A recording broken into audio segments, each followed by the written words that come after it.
Assalamualaikum, good morning, selamat pagi. Jumpa kembali dengan presentasi Fasli.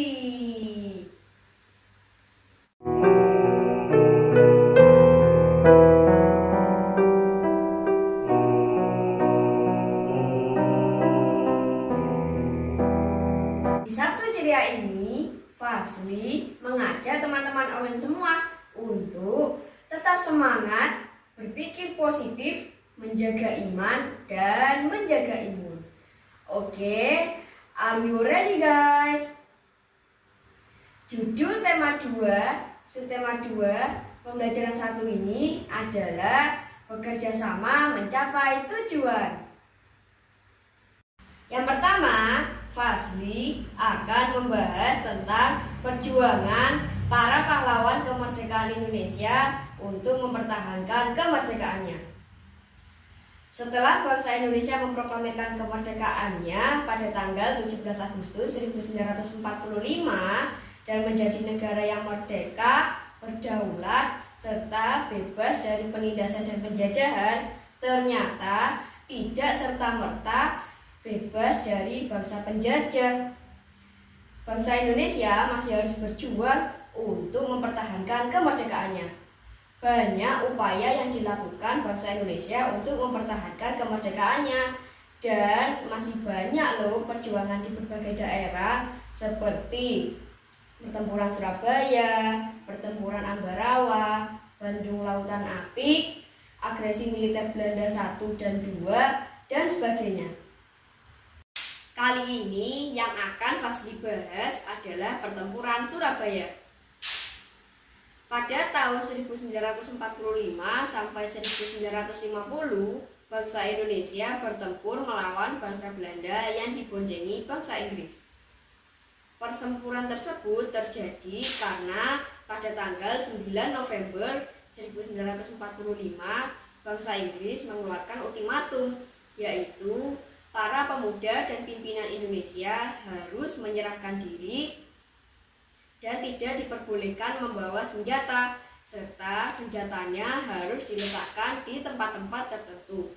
Namun, para pemuda dan pimpinan Indonesia di Surabaya tidak gentar dengan ultimatum tersebut, sehingga pada tanggal 10 November 1945 terjadi pertempuran yang sangat dahsyat.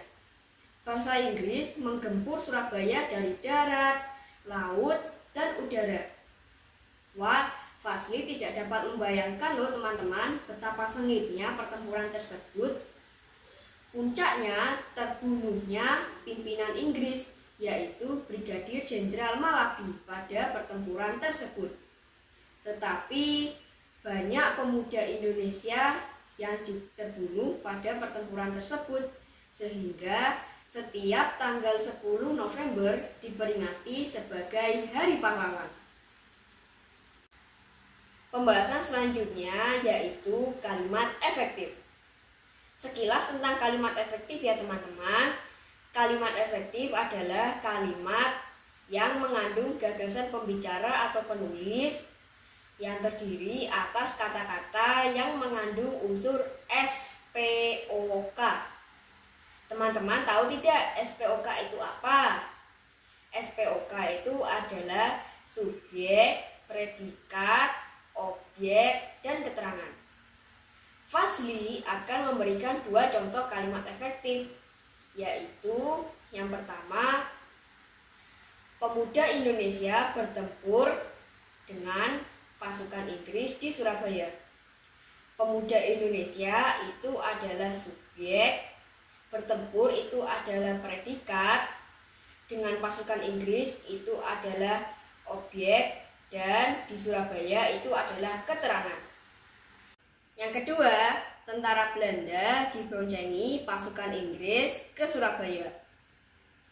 Tentara Belanda itu subjek, diboncengi itu adalah predikat, oleh pasukan Inggris itu adalah objek, dan ke Surabaya itu adalah keterangan. Selanjutnya, Fasli beralih lagi ke materi berikutnya, yaitu materi IPA, membahas tentang ciri-ciri hewan dan habitatnya.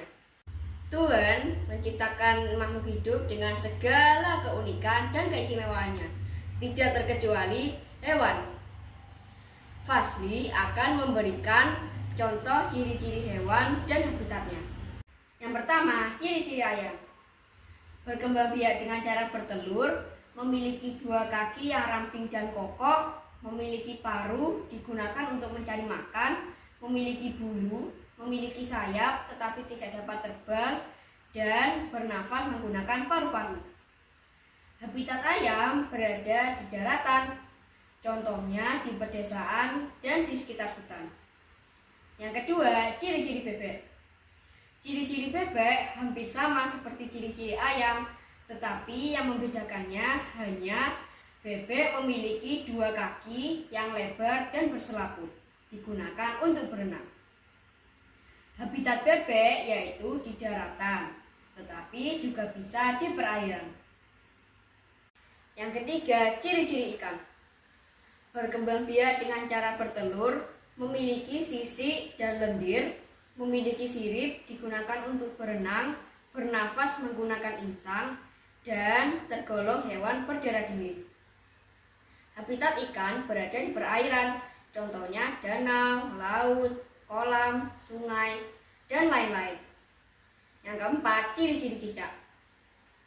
Berkembang biak dengan cara bertelur, memiliki lidah yang panjang dan lengket untuk menangkap serangga, tergolong hewan melata, memiliki perekat pada telapak kakinya agar dapat merayap dinding.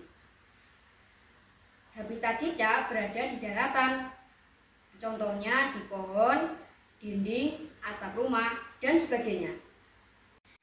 Dari presentasi Fazly tadi dapat diambil kesimpulan bahwa persatuan dan kesatuan merupakan hal yang sangat penting dalam menjaga kemerdekaan dan keutuhan Negara Kesatuan Republik Indonesia. Nilai-nilai kepahlawanan yang patut kita teladani adalah ikhlas dan rela berkorban, memiliki semangat patriotisme dalam menggapai cita-cita, dan menjaga persatuan dalam kebinekaan. Ciri khusus pada hewan selalu berkaitan dengan habitatnya. Demikian presentasi dari Fazly. Semoga bermanfaat ya. Jangan bosan-bosan menekan tombol like dan subscribe.